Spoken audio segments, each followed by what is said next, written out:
জুলাই অভ্যুত্থান দমনে Chinese rifle দিয়ে গুলি নির্দেশ দেয়া ডিএমপি কমিশনার হাবিবুর রহমানের ওয়্যারলেস বার্তাটি আন্তর্জাতিক অপরাধ ট্রাইব্যুনালে শোনানো হয়েছে। সাবেক প্রধানমন্ত্রী শেখ হাসিনার বিরুদ্ধে মানবতা বিরোধী অপরাধের মামলায় সাক্ষ্য দিয়েছেন ৫ জন। সাক্ষী ডিএমপির ওয়্যারলেস অপারেটর কামরুল ইসলাম জানান, এই অডিও বার্তাটি সেদিন ওয়্যারলেসের মাধ্যমে সব ইউনিটের কাছে পৌঁছে দেন তিনি। গত বছরের ১৭ জুলাই সকাল 11:30টার দিকে তৎকালীন ডিএমপি কমিশনার গুলি করার নির্দেশ দিয়ে বার্তাটি দেন।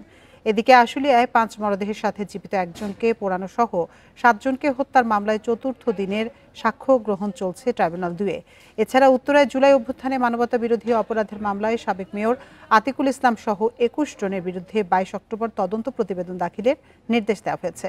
এসব মামলায় মোট ২৪ আসামিকে ট্রাইব্যুনালে হাজির করা হয়। ঘেরাও করে আন্দোলনকারীদের বোম মেরে হত্যা করার বর্ণনা শেখ হাসিনা দিয়েছিলেন, সেইটা এবং অন্যান্য বিষয় নিয়ে যে কথোপকথন হয়েছিল এটার অথেন্টিকেশন অর্থাৎ এটার সত্যতা সম্পর্কে উনি পরীক্ষাগারে পরীক্ষা করে রিপোর্ট দিয়েছেন যে দুজনের বক্তব্য অর্থাৎ শেখ হাসিনা যে কথা বলেছেন এবং হাসানুল হক উনি যে কথা বলেছেন সেগুলা তাদের যে প্রামাণ্য ভয়েস তার সাথে মেল। এ নিয়ে বিস্তারিত জানাতে ট্রাইব্যুনাল চত্বর থেকে আমাদের সাথে যোগ দিচ্ছেন সহকর্মী জাহিদুল বাশার। আজকে তো ৫ জনের সাক্ষ্য দেওয়ার কথা আছে, এখন পর্যন্ত কয়জন সাক্ষ্য দিয়েছেন? এবং কিছুক্ষণ আগে ট্রাইব্যুনাল চত্বরে প্রসিকিউটর মিজানুর ইসলাম ব্রিফ করেছিলেন, তিনি তার ব্রিফিংয়ে কি জানিয়েছেন আমাদের জানাবেন বিস্তারিত। দেখুন, আজকে মোট ৫ জন, তার মধ্যে ২ জন শেখ হাসিনার বিরুদ্ধে যে মানবতা বিরোধী অপরাধের মামলা সেই মামলায় সাক্ষ্য দিয়েছেন এবং আজকের যে ৫ জন এরা সবাই কিন্তু অফিসিয়াল সাক্ষী বলা যায়, কারণ যিনি প্রথমে দিয়েছেন তিনি হচ্ছেন সিআইডির একজন এক্সপার্ট এবং আরেকজন হচ্ছে ওয়্যারলেস যেই বার্তা প্রেরক যিনি বা ওয়্যারলেস অপারেটর ডিএমপির একজন পুলিশ সদস্য, অর্থাৎ ২ পুলিশ সদস্য তারা সাক্ষ্য দিয়েছেন। আজকে চিফ যেই ট্রাইব্যুনালের পক্ষ থেকে যে ব্রিফিং করা হয়েছে সেখানে মূলত এই সাক্ষীরা কি বলেছেন সেগুলোই, যেহেতু আদালতের ভেতরে কোনো কিছু রেকর্ড করা যায় না, সেটি অ্যালাউ করা হয় না, সুতরাং বাইরে এসে তারা সেই ব্যাখ্যা দেন।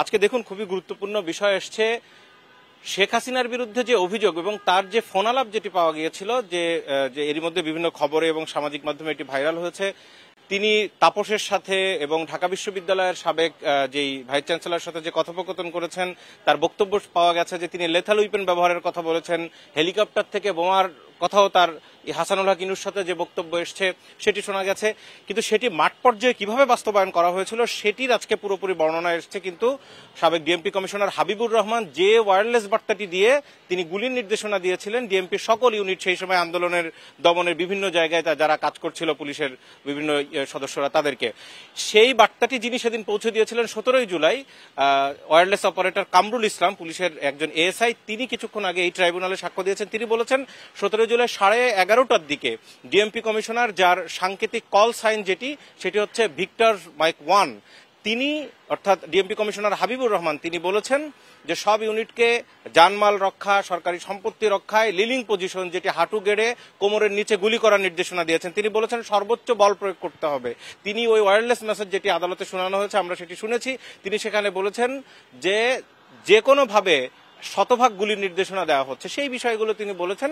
এবং সাক্ষী কামরুল ইসলাম তিনি এটি নিশ্চিত করেছেন যে এই অডিও বার্তাটি বা এই ওয়্যারলেস মেসেজটি সেদিন তিনি যেহেতু ওয়্যারলেস অপারেটর ছিলেন তিনি সব বা বিভাগকে বা সব ইউনিটকে পৌঁছে দিয়েছিলেন। এটি হচ্ছে ১৭ জুলাই। এই প্রশ্নটি আমি করেছিলাম ডিএমপি, দুঃখিত, এখানে প্রসিকিউশনের যারা ব্রিফিং করেছেন বা আদালতের ভিতরে প্রসিকিউটর যারা ছিলেন তাদেরকে, যে তিনি সরকারি জানমাল রক্ষায় গুলির নির্দেশনা দিয়েছেন, তিনি বলছেন কোমরের নিচে, সেই বিষয়টিকে তারা কিভাবে ব্যাখ্যা করছেন। তিনি বলেছেন যে ১৭ জুলাই এই ধরনের কোনো পরিস্থিতিই তৈরি হয়নি যে সরাসরি গুলি করতে হবে, এবং তিনি সেখানে আরেকটি শব্দ বলেছেন যে সর্বোচ্চ বল প্রয়োগ। এই সর্বোচ্চ বল প্রয়োগ বলতে শুধুমাত্র কোমরের নিচে গুলি না, যা যা করা দরকার সব করতে তিনি বলেছেন, সেই ব্যাখ্যাটি তারা কিন্তু এখানে দিয়েছেন।